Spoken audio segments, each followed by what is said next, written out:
Martedì 5 maggio, buongiorno Sicilia da Angelo Gagliano. E buongiorno da Emanuela Corsi.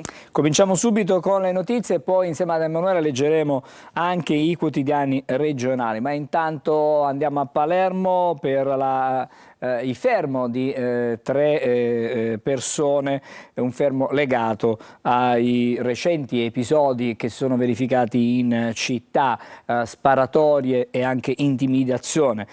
Secondo gli investigatori, dietro a questo aumento dei fatti criminosi e violenti ci sarebbe il traffico della droga, ma vediamo come sono le cose in questo servizio.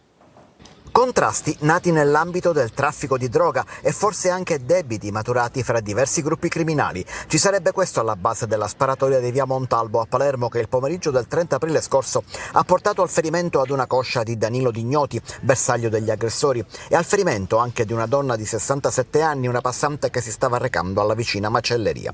Gli aggressori sarebbero tre: Giovanni e Salvatore Gioè di 21 e 29 anni e Rosario Sposito di 28. A bordo del ciclomotore dal quale sono partiti i colpi d'arma da fuoco, secondo gli inquirenti c'erano Sposito e Giovanni Gioè, ma anche Salvatore avrebbe partecipato facendo da palo e informando sugli spostamenti di Dignoti.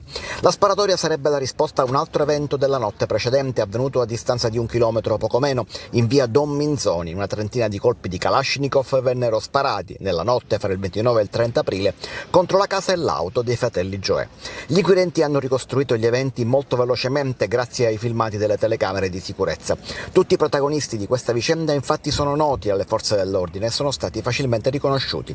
I tre sono stati fermati fra il 1° maggio e ieri mattina, ma le indagini continuano. Gli episodi potrebbero ricollegarsi anche ad altre sparatorie avvenute ad aprile. A farlo ipotizzare è l'arma usata in via Don Minzoni, un Kalashnikov, probabilmente la stessa usata in 4 raid fra i quartieri San Lorenzo, Tommaso Natale e l'area della Fiera.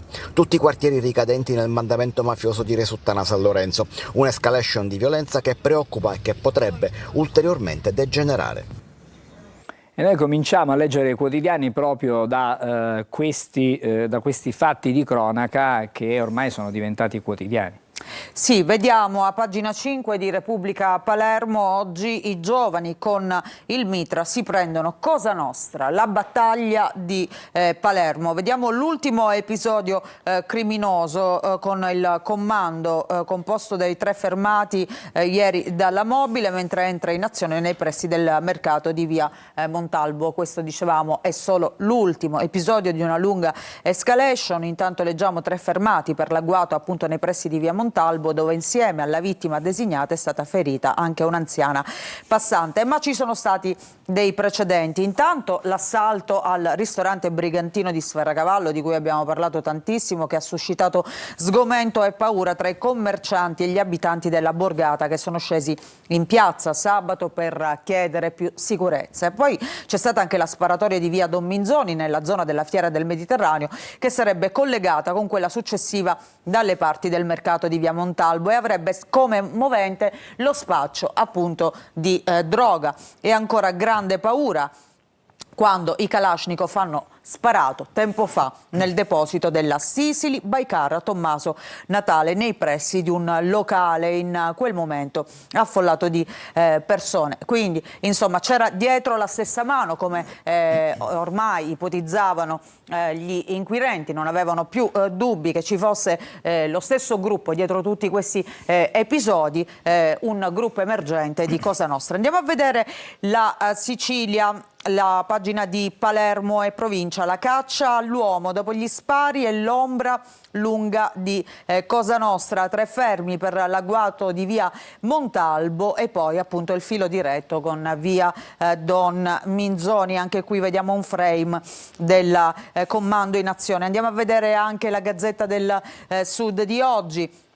Lo leggiamo qui: Palermo a mano armata, tra spari e rappresaglie arrestati 3 giovani.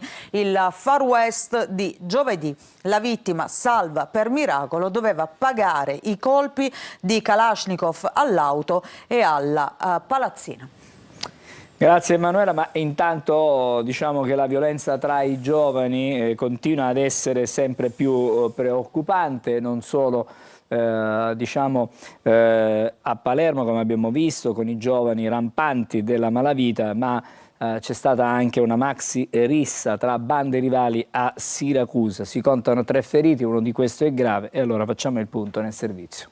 Si aggrava il bilancio della maxi rissa che sabato sera ha trasformato piazza Santa Lucia a Siracusa in un campo di battaglia. 3 i feriti finiti in ospedale, di cui uno gravissimo.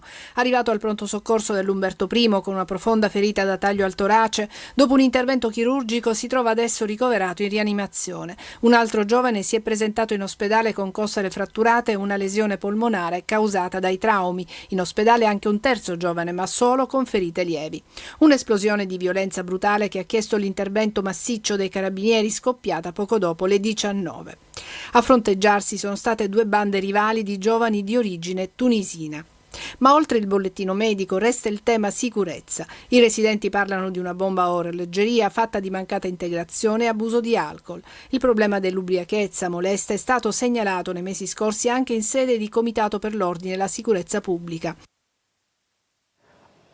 Adesso andiamo di nuovo ai giornali da Emanuela Corsi, proprio sul tema, intanto questo in particolare, cioè della rissa a Siracusa, ma mi pare di poter dire che le risse tra i giovani sono sempre più... Una piaga ormai di tutte le città, possiamo dire, Angelo, e spesso sfociano nel sangue. Abbiamo raccontato di un sacco di giovani morti proprio durante delle risse. Allora andiamo a vedere sulla Gazzetta del Sud: Siracusa, maxi rissa in piazza Santa Lucia, terrore in pieno centro per uno scontro tra bande rivali, entrambe di origini tunisina. E c'è un allarme lanciato dai residenti proprio del centro, che lamentano la presenza di numerose persone di origine extracomunitaria che fanno abuso di alcolici. Nel quartiere vivono nutrite comunità straniere che non sempre sono integrate. Il problema dell'ubriachezza molesta è stato segnalato anche in sede di Comitato per l'Ordine e la Sicurezza Pubblica. I residenti denunciano una forma di degrado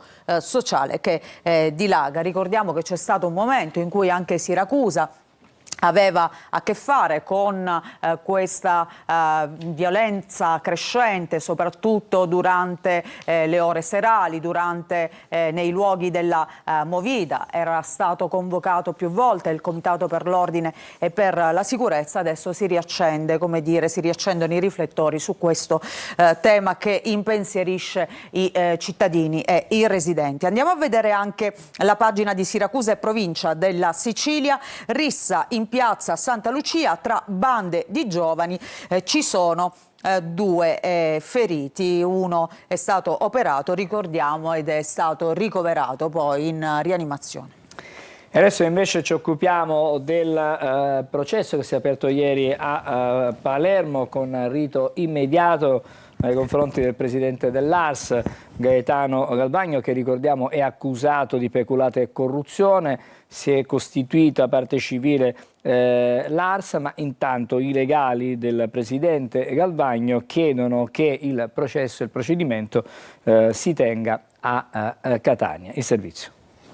Anche l'Assemblea regionale siciliana e la stessa regione siciliana saranno parte civile nel processo che vede imputato il presidente dell'ARS Gaetano Galvagno. Le 2 istituzioni hanno presentato oggi istanza di costituzione. È iniziato così ed è stato subito rinviato il processo per corruzione, peculato e truffa a Galvagno, presidente dell'ARS ed esponente di Fratelli d'Italia, e al suo ex autista Roberto Marino. I 2 hanno chiesto il rito diretto, mentre altri 4 imputati, fra cui l'ex portavoce di Galvagno, Sabrina De Capitani, hanno scelto il rito ordinario e compariranno in settimana davanti al GIP per la richiesta di rinvio a giudizio. Una sola l'ipotesi di corruzione della quale deve rispondere Galvagno. Sono cadute infatti le accuse su altri 2 episodi. Ben 60 invece gli episodi di presunto peculato riguardanti l'uso dell'auto blu. L'autista Roberto Marino deve anche rispondere di truffa per aver incassato 19.000 euro di missioni controfirmate da Galvagno, ma irregolari secondo la procura. Per il peculato la difesa si basa sulla definizione dell'auto blu del presidente. Per la procura si tratta di auto di servizio, mentre per la difesa di auto di rappresentanza, e questo renderebbe legittimo l'uso considerato improprio. Per la corruzione, in altro filone processuale, ci sono l'ex portavoce di Galvagno, come detto Sabrina De Capitani, ma anche il manager Alessandro Alessi e Marianna Amato, oltre all'imprenditrice Marcella Cannariato. Quest'ultima nei giorni scorsi è già stata condannata a 2 anni e mezzo con il rito abbreviato in un processo gemello, quello per i contributi dell'assessorato al turismo. In quell'udienza è scattato anche il rinvio a giudizio dell'assessore regionale regionale Elvira Amata, altro esponente di Fratelli d'Italia. Dopo la costituzione delle parti, il giudice ha aggiornato l'udienza al prossimo 18 giugno, data nella quale si pronuncerà sull'ammissione delle parti civili e sulla lista di documenti e testimoni presentate da accusa e difesa. Vedremo allora cosa ci riserverà l'udienza del prossimo 18 giugno, ma intanto leggiamo un po' sui giornali. Sì.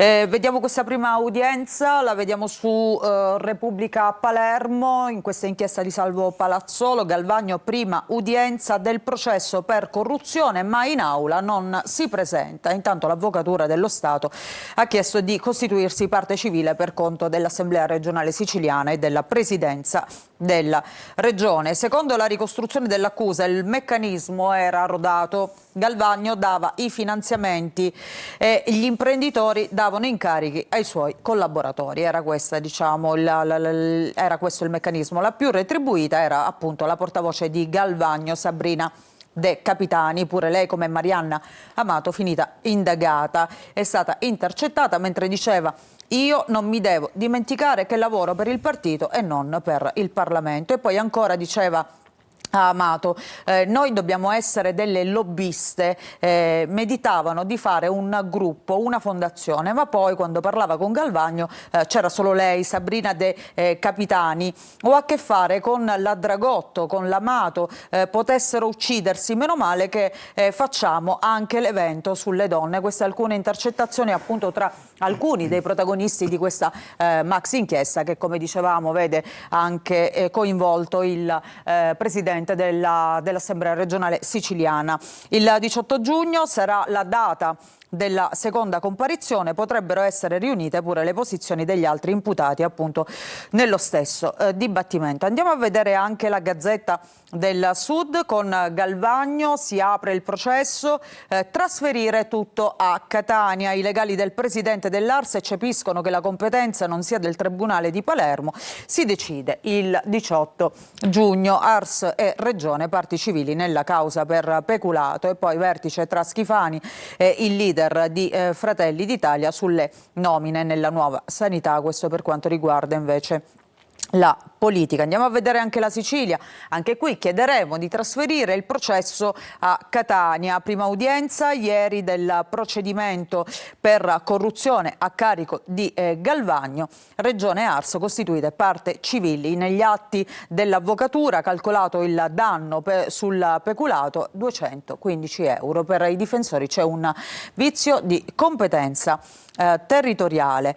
E poi sulla stessa pagina si parla anche appunto della politica regionale, della giunta Schifani, di un nome che sembrava quasi ormai certo per le dimissioni. Invece nel rimpastino di Schifani resta ancora fedele alla sua poltrona Elvira Amata, che è finita in queste inchieste. Dimissioni di Amata, la riflessione infinita di Fratelli d'Italia, quindi si torna a ipotizzare appunto un passo indietro da parte dell'assessore, che al momento è sempre ferma sulla sua poltrona. Grazie. Poco torniamo da te, intanto parliamo di carceri in Sicilia, è una continua emergenza, le ultime aggressioni agli agenti penitenziari ma anche il sovraffollamento rendono ancora più grave la situazione. Abbiamo sentito il garante regionale dei detenuti. Da Palermo a Catania fino a Messina e Siracusa non c'è pace nelle carceri siciliane, che vivono in uno stato di allerta perenne da anni. La situazione si complica, gli ultimi episodi con agenti penitenziari aggrediti, genitori che portano la droga ai figli durante il colloquio. È accaduto al Pagliarelli di Palermo. Detenuti trovati morti dentro le celle, malati psichiatrici non curati. È come una bomba innescata che in qualunque momento può esplodere. È una polverina nella misura in cui non si riesce ad arginare questo fenomeno, perché non è solamente la droga che entra nelle carceri, sono i telefonini, perché c'è sicuramente una disfunzione, qualche cosa che non va, con tutta la buona volontà. Il sottodimensionamento degli organici di polizia penitenziaria non può intervenire, è lo Stato che va a incidere su questo momento di difficoltà. Pesa anche l'assistenza sanitaria dentro il carcere, un sostegno soprattutto per i malati psichiatrici. Il settore della psichiatria è in ginocchio nelle carceri, perché chi veramente è affetto da queste patologie psichiatriche, a mio avviso, non dovrebbe stare nelle carceri. Altra questione che si trascina da anni riguarda l'edilizia carceraria che prevede nuove strutture. Allora Emanuela, sul tema delle carceri abbiamo già sentito nel servizio della collega Lazzara i tanti temi, ma ce n'è un altro, quello che praticamente continuano ad essere, ci sono questi tentativi di far entrare in carcere strumenti vari, a partire dai telefonini. Sì, non solo droga, ma sicuramente un'altra cosa che entra spesso in carcere sono proprio i cellulari. E allora lo vediamo sulla prima pagina di Catania e provincia della Sicilia, lancio con i telefonini fallito, Piazza Lanza resta blindato, pacco recuperato dalla polizia penitenziaria dove c'erano 4 cellulari. Hanno pensato che con la complicità della notte sarebbero riusciti a mettere a segno il lancio del pacco con i cellulari destinati a qualche detenuto appunto nel carcere di Piazza Lanza, ma non hanno fatto i conti con la professionalità della sentinella della polizia penitenziaria che era di turno. L'agente di guardia dalla via Cesare Beccaria si è accorto infatti che qualcuno aveva scagliato un involucro sospetto. Il tentativo di introdurre i telefonini è partito dal muro di cinta che qualche anno fa è diventato la tela, ricordiamo, dei murales delle vittime di mafia catanesi, frutto dell'iniziativa di Addio Pizzo. Questo è stato un tentativo che è stato bloccato, però purtroppo poi raccontiamo di tante altre situazioni dove invece i cellulari poi vengono nascosti dai detenuti nelle celle, quindi evidentemente si trova il modo per farli entrare assieme, come sentivamo prima, anche alla droga e a quant'altro. Adesso voltiamo decisamente pagina perché comincia oggi, diciamo, il ritiro del Catania a Veronello in vista degli spareggi per la promozione in Serie B. Ricordiamo che il Catania comincerà a giocare, andrà in campo il 17 di maggio. È già in programma un amichevole tra mercoledì e giovedì, forse un'altra domenica, ma intanto ieri, poco prima della partenza, proprio il trasferimento in ritiro, ha parlato Toscano. Allora sentiamo le sue parole. Poco prima della partenza per Veronello, che avverrà nella giornata di martedì per il ritiro, e a circa 15 giorni dall'inizio dei playoff, parla Toscano e dice: per me i playoff sono già cominciati. Sentiamolo. Già dalla settimana scorsa io ho detto ai ragazzi: i nostri playoff sono già iniziati, perché devi arrivarci nel modo migliore sotto tutti i punti di vista. Devi preparare nei minimi dettagli questo appuntamento. Per questo motivo noi andiamo, da domani partiamo in ritiro, perché quando devi curare tutti i dettagli e tutti i particolari che in una partita o in un torneo così di partite ravvicinate sono fondamentali, devi stare dentro al lavoro 24 ore su 24. Il recupero degli infortunati sarà fatto in modo che porti anche molta precauzione, così ha detto Toscano, però poi si è sbilanciato. L'unico che potrebbe non riuscire ad esserci per il primo turno di playoff è Corbari, mentre si dovrebbe recuperare anche Rolfini. Dalla situazione anche degli infortunati, dal recupero graduale dei giocatori che ritornano in gruppo, dipenderanno anche le amichevoli. Sentiamo come le hanno programmate a Veronello, sempre dalle parole di Toscano. O mercoledì o giovedì abbiamo in programma un amichevole. Per domenica, per la seconda amichevole, per questo i rischi non te li devi prendere. Dobbiamo capire durante la settimana chi sarà disponibile, perché vogliamo fare 2 partite per dare minutaggio a tutti e 22-23. Se non riusciremo a recuperarli ci sarà qualche rischio per la seconda amichevole, la faremo tra di noi. Allora, queste le parole di Toscano ieri nel pomeriggio, poco dopo le 18. Vediamo allora anche e leggiamo proprio di questa conferenza e di quella che è l'avventura playoff che parte con il ritiro a Veronello. Sì, allora vediamo sulle pagine sportive della Sicilia, intanto vediamo la foto di Toscano assieme al vicepresidente rossazzurro Grella. Catania vuole realizzare un sogno, noi dobbiamo renderlo concreto, la spinta dei tifosi è fondamentale, andiamo in ritiro per lavorare, confrontarci, migliorare, vincerà gli spareggi, chi arriverà meglio alle partite, clou sul piano mentale e fisico, ha detto Toscano ieri in conferenza. E poi l'appello, abbiamo bisogno di questo periodo per ricompattarci tutti e non parlo solo della squadra, serve anche e soprattutto questo. E ancora pensiamo positivo, una società giovane che sta crescendo dal 2022 può lottare per rendere concreto l'obiettivo di tutta la città, cioè il salto in Serie B. E poi dicevamo oggi la partenza per il ritiro a Veronello, in programma anche 2 amichevoli come ha annunciato lo stesso Toscano. Andiamo a vedere adesso le altre prime pagine, Angelo, per chiudere questa parte della nostra rassegna stampa. Ripartiamo dalla prima di Repubblica Palermo e vediamo questa notizia in primo piano. I soldi ci sono, gli ospedali no, in bilico 190 progetti del PNRR, il flop delle case di comunità. Solo il 2% delle risorse su iniziative realmente concluse.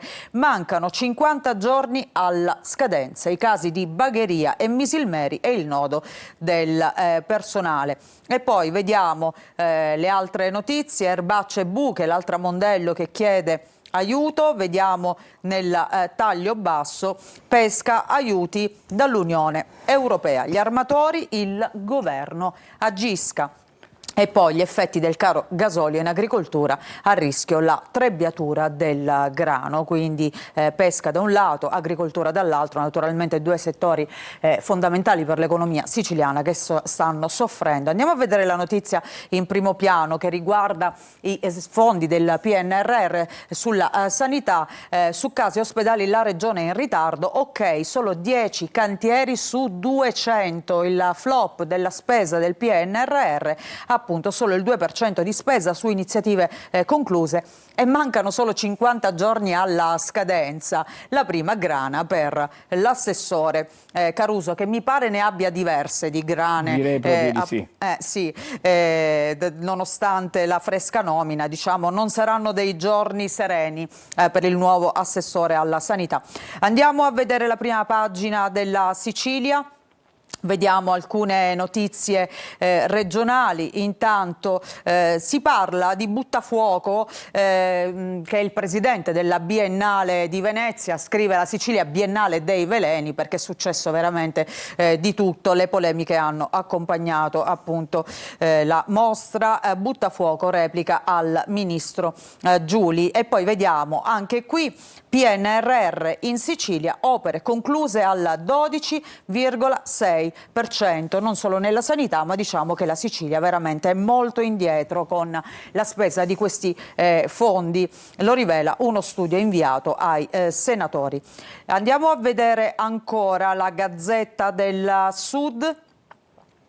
E vediamo intanto la notizia di Galvagno in prima pagina. Assemblea regionale, si costituisce parte civile contro il suo presidente. Galvagno accusato di peculato e corruzione, i suoi legali, il processo sia trasferito a Catania. E poi si parla delle elezioni a Messina, elezioni ad alta tensione, Scurria, basta confronti, si avvelena il clima a Messina. Il candidato del centrodestra, Basile, si dissoci da De Luca, queste le sue parole. E poi si parla del ciclone Harry, un tesoretto da 130 milioni a metterlo a disposizione delle imprese esportatrici siciliane colpite dal ciclone Harry e la Simest, società del gruppo Cassa Depositi e Prestiti. C'è una notizia che ti faccio vedere velocemente all'interno della Gazzetta del Sud, perché si torna a parlare del pensionato che è stato ucciso e abbandonato nelle campagne di Castiglione. Oggi l'autopsia sul corpo appunto di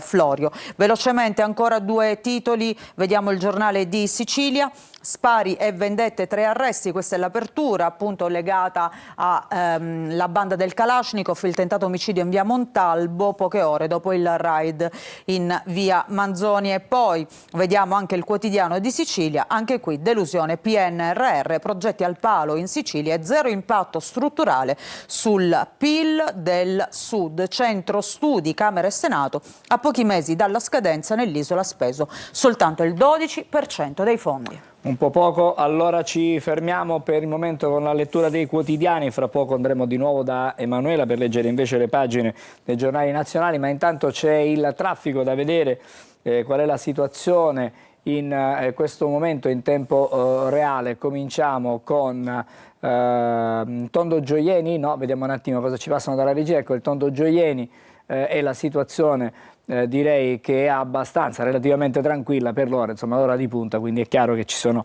tantissime auto in giro per ovvi motivi. Vedete invece via Vincenzo Giuffrida, la situazione è relativamente calma, in questo momento sembrerebbe equilibrata sia in entrata che in uscita dalla città. La situazione diciamo non è molto differente. Sulla circonvallazione di Catania, la parte bassa di viale Odorico da Pordenone, anche qui situazione piuttosto diciamo fluida per l'orario. Possiamo vedere anche una immagine che ci porta sull'Etna, un Etna che è accompagnato da qualche nuvola, ma c'è qualche sbuffo evidentemente come sempre dalla parte sommitale del vulcano. Da Taormina invece notiamo che la situazione nuvolosità è decisamente in aumento, comunque il cielo qui è più nuvoloso, siamo sul golfo di Taormina con l'Etna sullo sfondo. Ci fermiamo adesso, breve sosta e poi riprenderemo a leggere i quotidiani, come anticipato saranno quelli nazionali con Emanuela Corsa.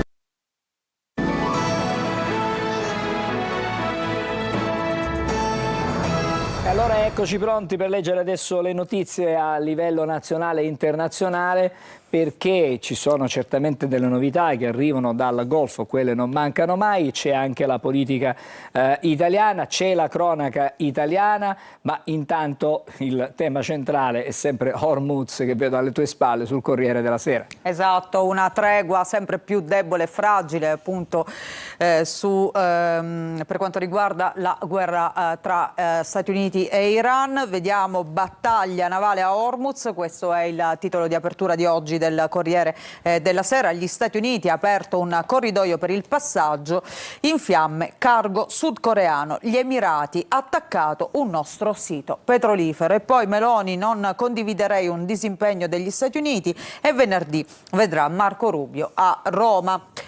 E poi ancora il Cremlino in allarme, Mosca, Putin blindato, rischio attentato o golpe.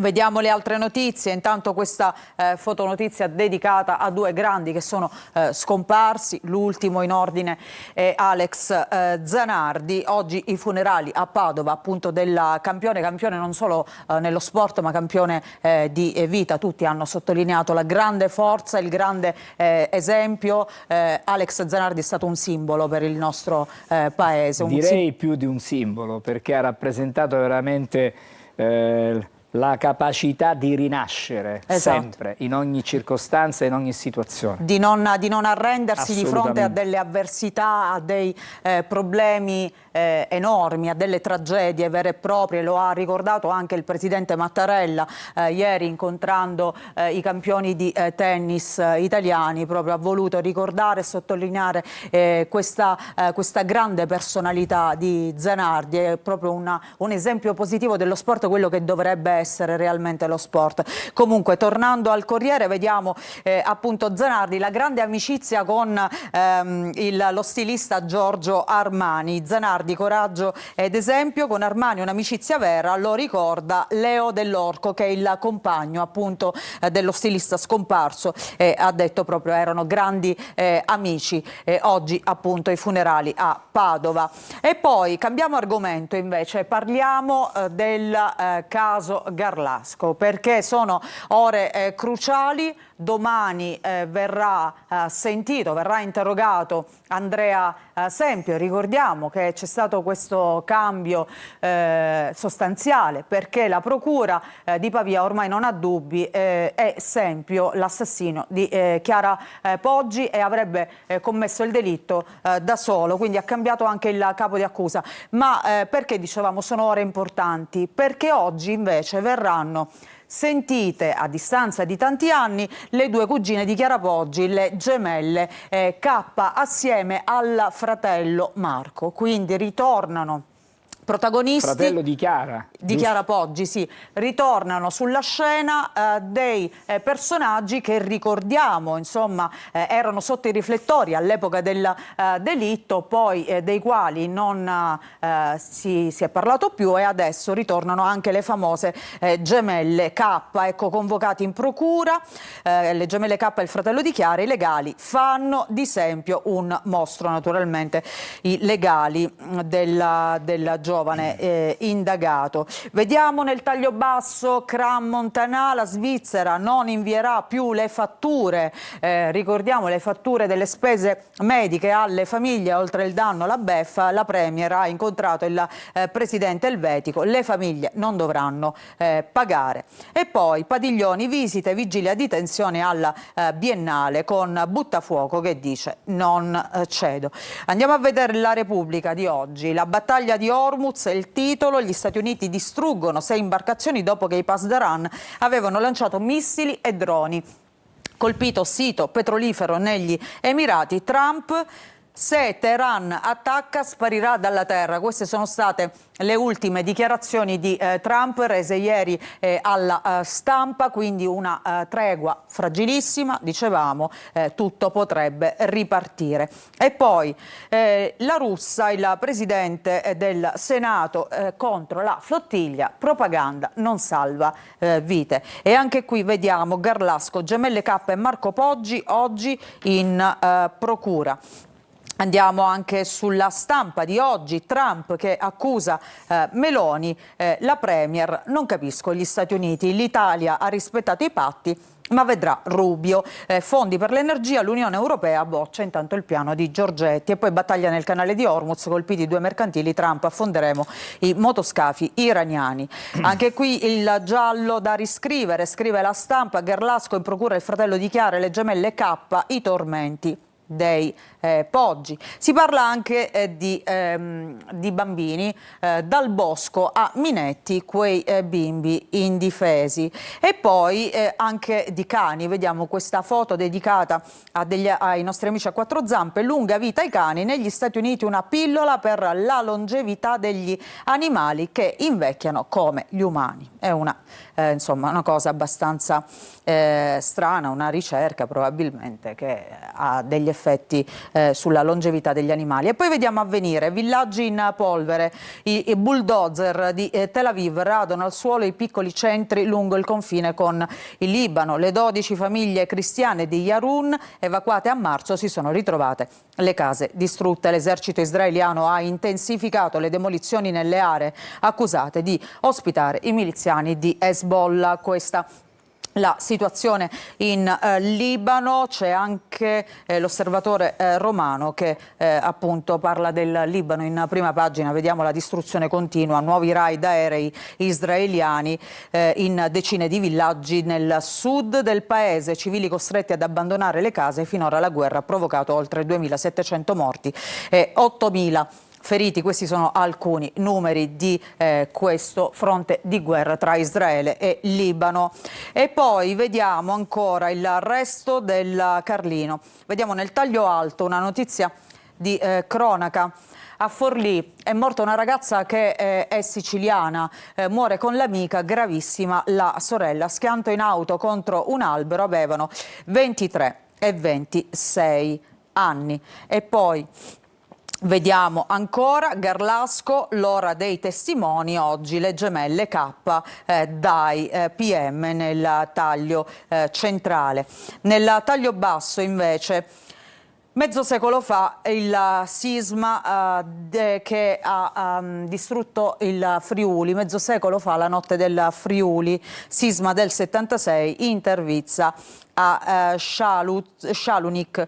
E poi ancora la Biennale dei litigi, si ritira l'Iran, il filosofo Zecchi dice butta fuoco Giuli, la destra così non fa cultura. Venezia via all'anteprima tra polemiche per i russi, ma non solo per i russi, poi abbiamo visto anche la partecipazione dell'Iran, ha destato insomma una serie di polemiche. Vediamo il Messaggero, in alto l'Italtennis al Colle, esempio per tutti, oggi il Foro e Mattarella che esalta gli azzurri, questo l'incontro appunto con i campioni del tennis italiano che stanno regalando veramente tante soddisfazioni, dal Foro Italico a Tor di Quinto, indotto e impianti, numeri da record, crescono anche le strutture per giocare a tennis, uno sport che piace sempre di più. E poi ad Hormuz tornano i missili, questo il titolo invece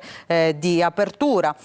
Ancora vediamo Garlasco, il giorno delle K, dai PM anche il fratello di Chiara, i PM convocano come testimoni le cugine della vittima, vediamo appunto che cosa diranno. Naturalmente poi l'incontro principale è quello di domani con Andrea Sempio, che verosimilmente però non risponderà agli inquirenti. Vediamo il Giornale, si parla di sgomberi. Rivoluzione casa, sgomberi più veloci, l'ultima bozza, appartamenti liberi in 60 giorni contro i mesi e gli anni invece che ci volevano per sfrattare inquilini morosi. Stretta anche sulle morosità la sfida all'illegalità. E poi vediamo Sempio e quell'ultimo dubbio del PM, sarà interrogato il fratello di Chiara. Ti faccio vedere un'ultima prima pagina, Angelo, vediamo Libero, perché si parla di Sigfrido Ranucci ma anche di Nicole Minetti. Intanto report che figuraccia, questo è il titolone, Ranucci costretto ad ammettere di aver detto una balla su Nordio. Ricordiamo, Ranucci aveva detto, ospite di una trasmissione di Rete 4, era carta bianca, che doveva verificare una notizia secondo la quale Nordio diciamo era ospite nel ranch del fidanzato appunto di Minetti, e poi va in onda e abbozza mezze scuse, quindi durante la puntata di Report Ranucci si è scusato per queste affermazioni, però poi si fa scudo con gli ascolti. E a proposito di Minetti, che vediamo in queste foto assieme al compagno Giuseppe Cruciani, Minetti le foto di una vita normale, il finto scandalo, quindi Libero difende appunto Nicole Minetti, giri al parco con il bimbo come una mamma qualsiasi, e in Uruguay nessuna follia in questo famoso ranch dove secondo qualcuno c'erano degli incontri un po' strani con escort e via dicendo. Grazie Emanuela, A te. con te e con i quotidiani ci ritroviamo più avanti in mattinata. Adesso facciamo una breve sosta e poi saremo di nuovo insieme. Primo ospite della mattinata, parleremo di un tema piuttosto diciamo caldo, quello del caro carburante e delle accise. C'è un nuovo provvedimento del governo, ma ne parleremo con Ivan Calabrese, che è il presidente della Figish Confcommercio di Catania, fra pochissimo.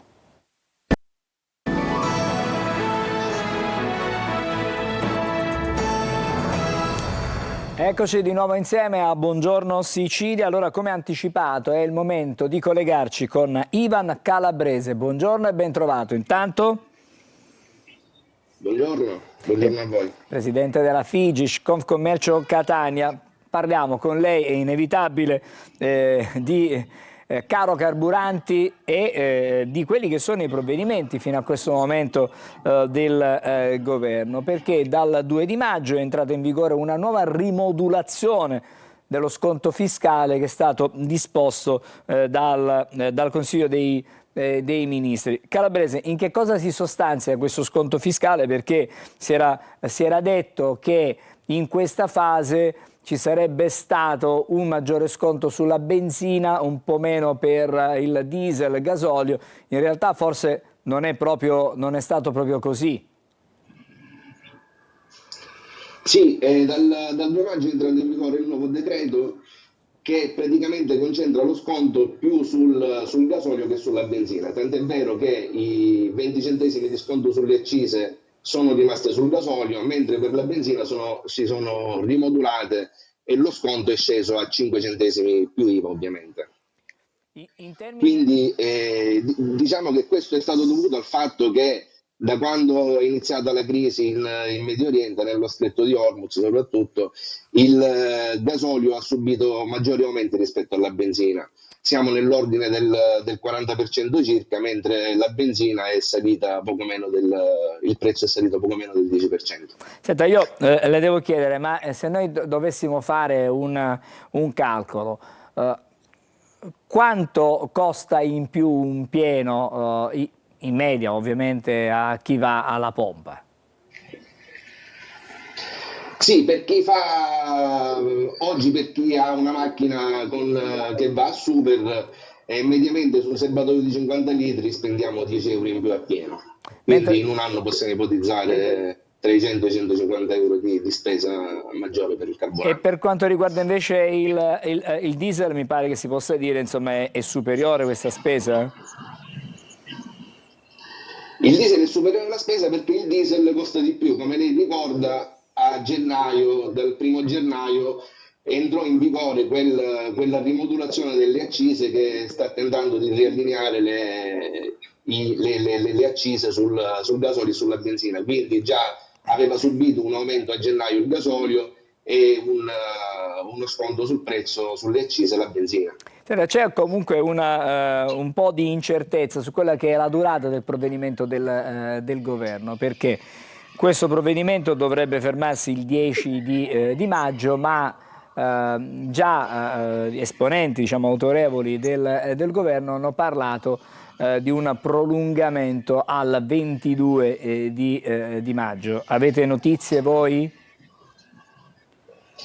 Sì, il governo quando ha parlato del nuovo decreto ha dichiarato 21 giorni di proroga per lo sconto sulle accise, mentre poi leggendo il decreto ci siamo accorti che il decreto andava dal 2 al 10 maggio, però il Consiglio dei Ministri ha dichiarato che emetteranno, insomma, una rettifica, una correzione al decreto, prolungandolo per i famosi iniziali 21 giorni.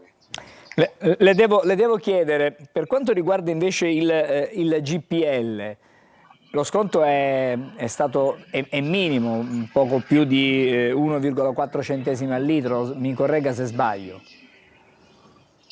Sì, perché il GPL non ha subito gli aumenti, come le dicevo prima, chi ha subito i maggiori aumenti è stato proprio il gasolio, perché noi praticamente in Italia compriamo quasi tutto il gasolio già raffinato, lo compriamo dall'estero, perché in Italia sono state chiuse diverse raffinerie, altre sono state convertite alla produzione di biocarburanti e quindi siamo costretti a comprare il gasolio già raffinato dall'estero, da altri paesi. Dai numeri che vengono fuori, che si osservano, si capisce che la componente fiscale, cioè il carico fiscale, incide in modo significativo su quello che è poi il prezzo finale alla pompa.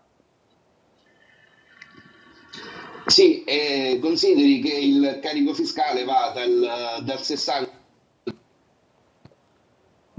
Si sentono dai giornali, dai telegiornali, che c'è la caccia a chi specula sul prezzo dei carburanti. Bisognerebbe, insomma, interrogarsi sul fatto che il governo, insomma, ha introiti pari a queste cifre. Ripeto, andiamo sul prezzo del carburante tra il 60 e il 65% tra accise e IVA. Senta, io le volevo anche dire, ogni giorno per voi è una fatica, ogni giorno o quasi, perché siete sempre alle prese con i listini da aggiornare. Listini... Non sento più. No, non ci...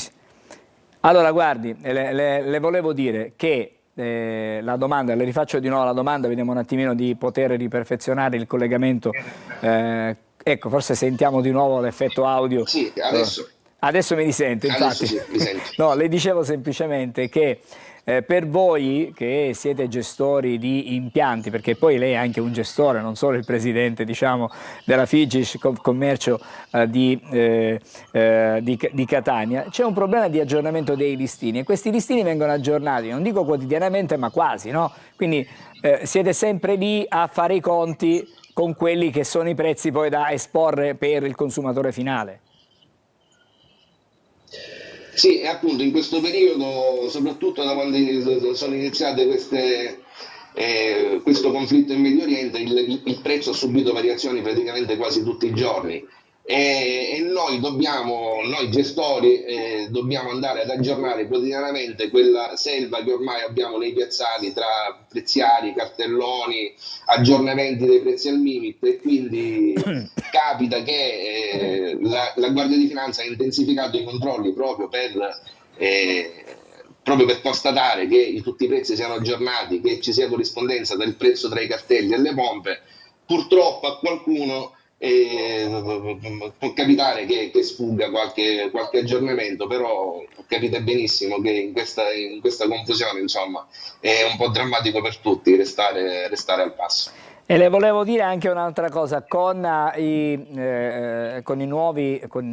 continui anche, diciamo, aggiornamenti sulle norme, no? Perché il decreto cambia ogni 20 giorni, ogni 15 giorni, anche per voi da questo punto di vista, voi dico come associazione di categoria, diciamo, c'è un continuo immagino confronto con gli associati per aggiornare gli associati, per indicare quelle che sono poi le linee guida da tenere.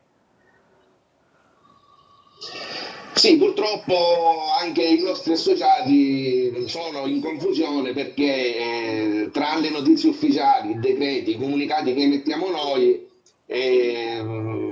purtroppo il lavoro dei social poi distrugge parte dell'informazione, ma la distrugge sia per i miei colleghi che per i clienti dei distributori, gli automobilisti, allora, che spesso si trovano spiazzati. No, dico, stamattina stiamo Sì, cercando di fare un po' di chiarezza, no? Su com'è che funziona questa filiera, anche la filiera dei prezzi, perché poi alla pompa il prezzo in qualche modo, anzi non in qualche modo, viene imposto dalle compagnie petrolifere. Sì, quello che dice lei è esatto.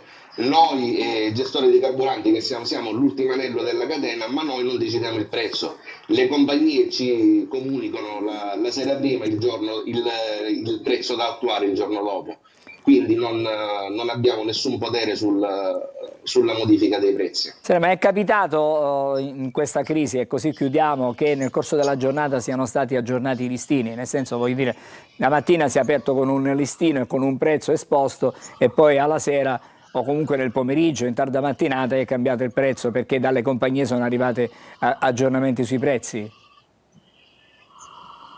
No, questo non può accadere, il prezzo può variare una volta solo al giorno, al limite potrebbe variare per difetto, cioè in discesa, però non è possibile, proprio lo detta il decreto che non è possibile cambiare il prezzo più volte al giorno.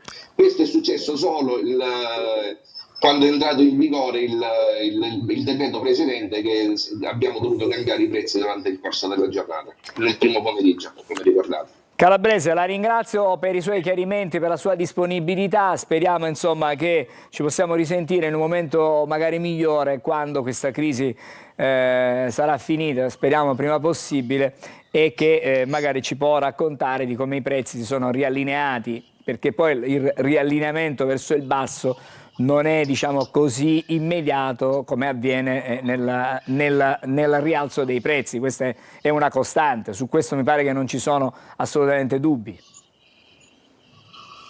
Su questo lo devo smentire, perché il prezzo del petrolio, come ha visto nell'ultima settimana, è aumentato anche di parecchio. Siamo passati dai 95 ai $115 al barile. Però per effetto delle diminuzioni delle settimane precedenti il prezzo ancora si mantiene costante, anzi addirittura le devo dire che sta scendendo ancora di qualche centesimo, tant'è vero che ci attestiamo oggi intorno a €1,90 per la benzina e €2 sul gasolio. C'è da dire che se la situazione geopolitica resta questa e lo stretto di Hormuz la mattina comunico che viene riaperto, dopo un'ora viene richiuso di nuovo, non è azzardato ipotizzare, speriamo di no, ma in estate potremmo arrivare, di questo passo si potrebbe arrivare anche, insomma, ai €3 al litro. Allora, con questa diciamo previsione nefasta, diciamo così, indichiamolo in questo modo. Salutiamo e ringraziamo Ivan Calabrese, che è il presidente della FIGS Confcommercio Catania. Intanto le auguriamo una buona giornata e un buon lavoro. Grazie a voi, buongiorno. Adesso ci fermiamo, breve sosta, è il momento di vedere le previsioni meteo, vediamo che tempo ci aspetta e ci attende da qui alle prossime ore e poi saremo di nuovo insieme, ma per parlare di disagio giovanile. Bentrovati da Clara Ventura di Trebi Meteo. Nella giornata di martedì perturbazione attiva al centro-nord ed in Sardegna con fenomeni localmente di forte intensità, meglio inizialmente al sud ma con piovaschi nella seconda parte del giorno. Resta ai margini invece la Sicilia, dove l'alta pressione dominerà la scena meteorologica. Una giornata stabile ed ampiamente assolata, seppur di tanto in tanto si farà vedere qualche lieve velatura. Attenzione al vento che a tratti soffierà sostenuto sulle coste e le temperature massime nel complesso saranno ancora piuttosto miti. Diamo uno sguardo adesso alla situazione per quanto riguarda la giornata di mercoledì, dove, come possiamo notare, non cambia lo scenario meteorologico sulla Sicilia. Prevarrà il sole con cielo poco nuvoloso, contesto comunque di assoluta stabilità atmosferica. Le temperature massime non subiranno particolari variazioni, però localmente saranno in lieve rialzo. Tutti i dettagli sull'app di Trebi Meteo. Quello meteo. Allora, come anticipato, eccoci insieme per Buongiorno Sicilia e adesso c'è con noi Maurizio Attanasio. Buongiorno. Buongiorno. Grazie per essere con noi a Buongiorno Sicilia, segretario generale della CISL di Catania. Stamattina parliamo del disagio giovanile che è ormai diventato, stamattina leggevamo sui quotidiani anche di risse continue, di sparatorie, di aggressioni. Protagonisti sono spesso i giovani. È un disagio che parte da lontano, è un disagio che i ragazzi vivono forse già dentro la scuola, che è poi il loro habitat in cui si confrontano con i coetanei. Ha ragione, noi siamo partiti proprio da questo grido di dolore alzato dal movimento studentesco qualche settimana fa in occasione di una manifestazione provinciale. Abbiamo ascoltato, stiamo ascoltando le consulte giovanili della provincia e via via registriamo una grande difficoltà. Questa loro richiesta di avere più visibilità, più ascolto, più assistenza da parte dei grandi ci deve far riflettere, ci deve interrogare quale progetto c'è in atto per i giovani, quale progetto di studio, di vita, di formazione, di futuro c'è per i giovani. Noi stiamo ascoltando i giovani, vogliamo con loro costruire un progetto, presentare una sorta di patto per i giovani, per il futuro, anche perché assieme a questo fenomeno della devianza e anche della valigia, ci sono tante altre questioni che ci devono far riflettere e preoccupare ed è un problema che non riguarda solo la scuola, ma è un problema che deve interessare tutti, ci deve interrogare tutti, sindacato, istituzioni, chiesa, scuola, formazione, imprese, tutti sostanzialmente, perché da noi se ne vanno via, dalla nostra provincia vanno via tra 15 e 20.000 giovani l'anno. È uno spopolamento continuo. Esatto, e vanno via o per studio o per lavoro e a seguirli poi ci sono i genitori, i nonni. Se vede lo studio dell'INPS della provincia di Catania si accorge già che nel 2024, dicembre 2024, sono venute meno quelle pensioni storiche dalla nostra provincia che comunque rappresentavano quel welfare importante familiare. Perché? Perché seguono questi ragazzi in altre regioni, se non in altre nazioni. La vostra proposta parte intanto dall'istituzione di uno sportello di ascolto all'interno delle scuole e poi da lì chiaramente si dirama. Sì, innanzitutto serve professionalità E qui l'appello è rivolto a tutte le istituzioni, a quella scolastica, ma anche all'università, ma anche al terzo settore, alle amministrazioni comunali, perché si abbia professionalità all'interno di queste scuole per rafforzare, così come chiedono i ragazzi, i centri di ascolto. Ma allo stesso tempo chiediamo anche spazi di coworking, perché dopo la scuola cosa fanno questi ragazzi? Quali spazi hanno per poter aggregarsi, studiare, costruire la loro professione del futuro? Non c'è uno spazio di coworking, di lavoro, di immagine, non c'è un tutor istituzionale che li accompagni verso diciamo, il loro percorso futuro occupazionale. Serve una modifica del sistema scolastico, perché è stata abbandonata l'alternanza scuola-lavoro, oppure poteva essere un buon viatico perché i giovani all'interno dell'azienda potessero scegliere poi il futuro lavorativo. Non si fa più, se si fa in aula, non si annusa il sudore della fatica, il lavoro che si fa nelle aziende, nei luoghi di lavoro. Così anche per le specializzazioni universitarie. Non bastano spot, oggi abbiamo bisogno invece di concretezza. Ecco perché siamo scesi in campo, lo stiamo facendo ascoltando tutte le consulte della provincia, e in programmazione anche venerdì un incontro con la consulta di Acireale, perché stiamo coinvolgendo tutta la provincia, anche perché il grido d'allarme si è sentito forte a Catania, ma se ci spostiamo nell'entroterra è ancora più forte di quello di Catania. In sostanza servono delle riforme strutturali che possano dare l'opportunità ai ragazzi di poter guardare al futuro con maggiore serenità, però contemporaneamente questi ragazzi hanno bisogno di qualcosa di attuale oggi per essere accompagnati nella vita di tutti i giorni, non soltanto guardiamo al futuro sì, ma prima di arrivare all'attività lavorativa, prima di arrivare al mondo del lavoro, oggi i ragazzi hanno bisogno di essere assistiti. Ma infatti il progetto è diramato in due parti.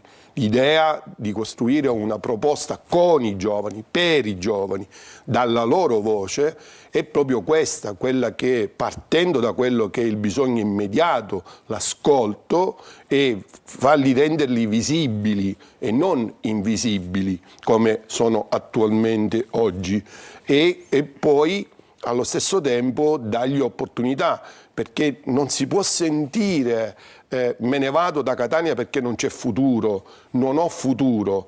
Ragazzi che già a 17 anni ci dicono ma qual è il mio futuro? Non ho futuro, perché devo restare?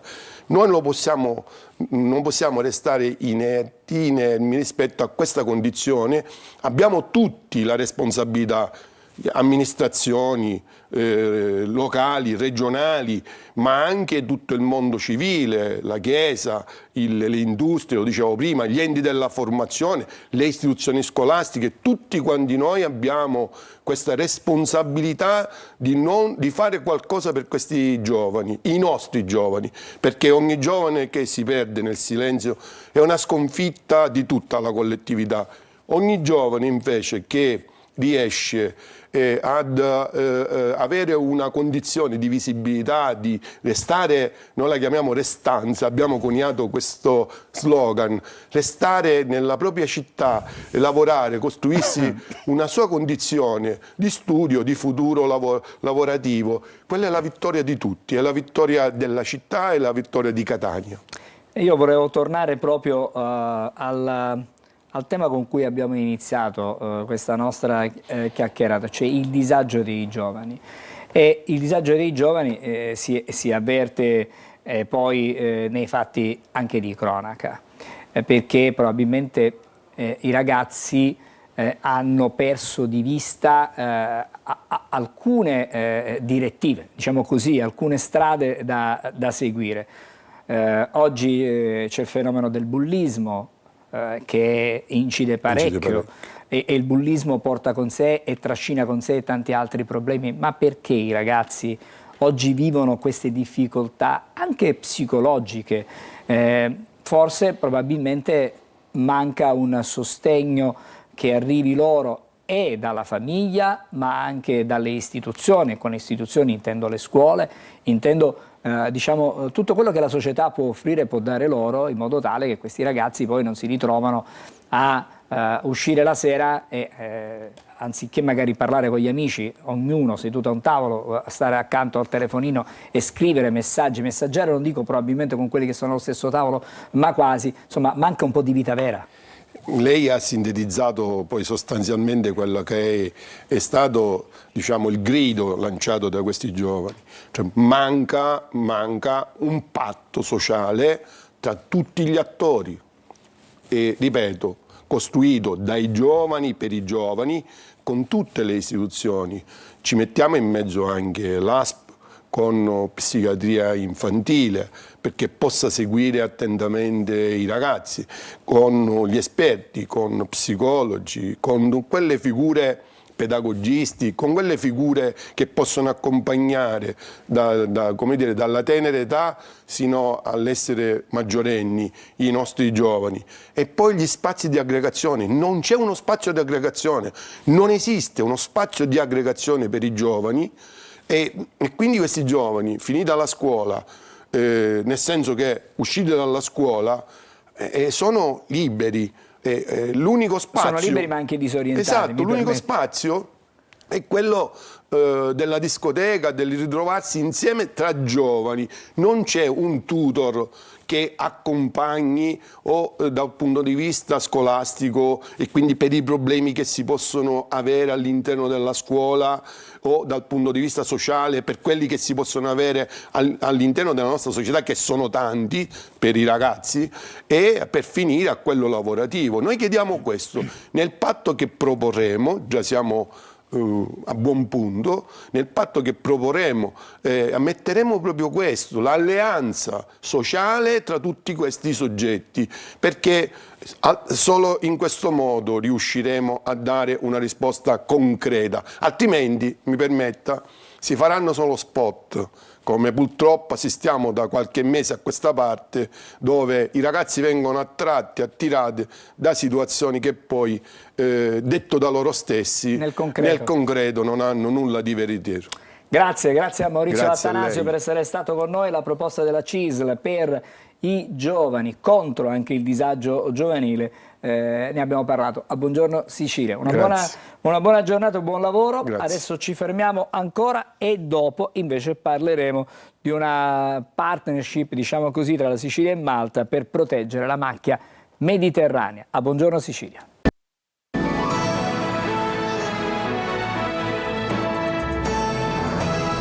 Come promesso, adesso parliamo di ambiente e lo facciamo con Costantino Laureanti. Buongiorno Costantino, grazie per essere con noi. È il project manager di un progetto che si chiama Med-Maki. Allora, ci spieghi intanto cos'è Med-Maki? È un termine che può essere complicato diciamo all'inizio, ma significa macchia mediterranea, che è l'ambiente in cui viviamo. Quindi praticamente è un progetto che punta alla protezione della macchia mediterranea, al recupero della macchia mediterranea. Sì, Med-Maki è un progetto che unisce due stati, Italia e Malta. Noi in Sicilia rappresentiamo in questo caso appunto l'Italia. Il programma è il programma di cooperazione finanziato dall'Unione Europea, Interreg Italia-Malta 6A. Io rappresento la Fondazione ABSI, che è la fondazione capofila, che riunisce un partenariato unito nella preservazione della natura locale. Ma diciamo che ci sono delle azioni concrete che voi promuovete. Adesso stiamo vedendo delle immagini, delle foto che ci arrivano dalla regia. Ecco, questo è un esempio tipico di quella che è la macchia mediterranea, no? Sì, diciamo la macchia mediterranea è quella, i lecci, le querce, le ginestre a cui siamo abituati. Sono, diciamo, piante e animali che sono abituati al nostro clima caldo, estivo, ai inverni miti.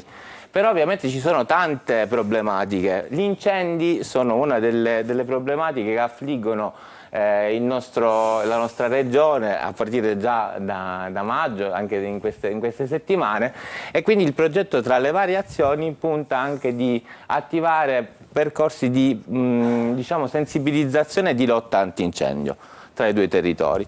In questo partenariato ci sono appunto partner molto importanti, tra cui l'Università di Palermo, un'associazione storica. In questo momento stiamo vedendo le foto presso il Bosco di Santo Pietro di Caltagirone. Siamo a Caltagirone, ecco, volevo dire proprio sì. questo. E poi partner maltesi, Ambienmalta, che è appunto un ente governativo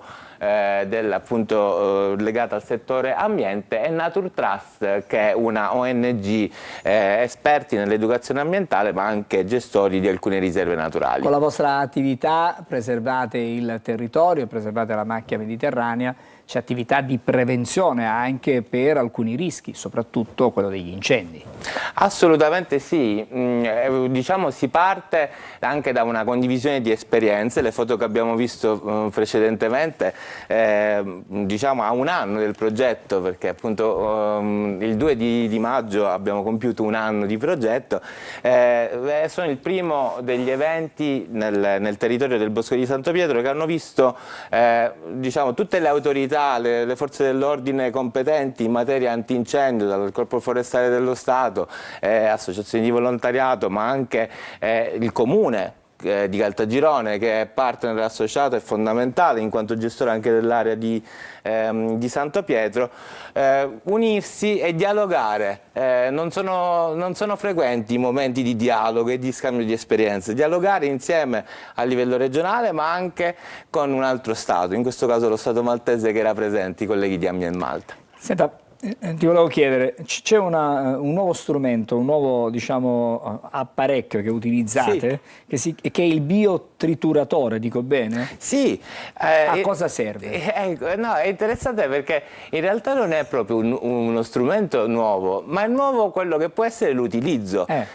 Molto spesso diciamo, nei nostri territori per pulire i nostri terreni si appiccano degli incendi. In questo caso con questo macchinario sono di diverso tipo. I rami, tutto diciamo, il residuo della potatura può essere appunto triturato, sminuzzato e quindi quello che ne deriva è una componente che può essere già sparsa nel terreno circostante e creare anche materia organica per il suolo. Accanto a quella che è la protezione, a quello che è il lavoro che fate con questo biotrituratore, la vostra missione, tra le vostre missioni c'è anche la rinaturalizzazione. Sì, certo, no, si parte sicuramente da un'analisi utilizzando anche strumenti innovativi come droni e altre diciamo, strumentazioni per poi puntare a delle strategie che rendano il nostro ambiente quanto più naturale possibile. Noi siamo impattati appunto da specie invasive che aumentano il rischio per la nostra biodiversità e quindi il rischio degli incendi e anche problemi all'ambiente. Tra le varie attività comunque appunto rinaturalizzazione, ma la parte fondamentale è anche la parte di sensibilizzazione e di coinvolgimento della comunità. Sicuramente partendo dalle autorità competenti, come abbiamo visto, le associazioni e i partner di progetto che abbiamo, AVSI ha anche come diciamo, fondamentale focus della propria azione anche le azioni con le scuole. Ci saranno proprio delle scambi di esperienze tra scuole siciliane e maltese proprio per salvaguardare i nostri territori comunemente abitati dalla macchia mediterranea. Allora, la macchia mediterranea che non si trova soltanto diciamo, nella parte orientale della Sicilia, ma anche nella parte centrale, ad Agira, nell'Ennese, in provincia di Palermo, Isola delle Femmine, insomma, la nostra isola è invasa di macchia mediterranea. Eh sì, la nostra isola diciamo, rappresenta quel 2% della copertura mondiale a macchia mediterranea, che però ospita il 20% della biodiversità di piante a livello mondiale, quindi è uno scrigno di biodiversità che noi forse non ci rendiamo conto sempre. E tra quest'unione, tra appunto Italia e Malta, noi cerchiamo di preservarlo con delle azioni pilota. Come lei ha detto benissimo, il Bosco di Santo Pietro è uno dei punti centrali, delle aree centrali dove ci concentreremo, ma sono coinvolte anche delle aree naturali gestite dall'Università di Catania, una appunto anche qui a San Gregorio, il complesso Immacolatelle Micio Conti, così come la riserva Isola delle Femmine, a Gira, Vallone Piano della Corte, e 3 riserve maltesi. Quindi tutto l'insieme di queste azioni ci daranno un quadro più generale dello stato della biodiversità e quello che possiamo fare per migliorare. Avremo poi un report definitivo di tutto questo lavoro? Assolutamente, più di uno. Va bene, magari sarà l'occasione per tornare a parlare proprio di questo progetto che è chiamato Macchia Mediterranea, la protezione della macchia mediterranea. Grazie per essere stato con noi questa mattina. Grazie. A Buongiorno Sicilia, a Costantino Laureanti, che è il project manager del progetto, detto prima, Macchia. Grazie. Restiamo un attimo qui in studio perché adesso parte la sigla dell'oroscopo. Vedo già collegato il nostro Marco Amato e allora c'è la sigla.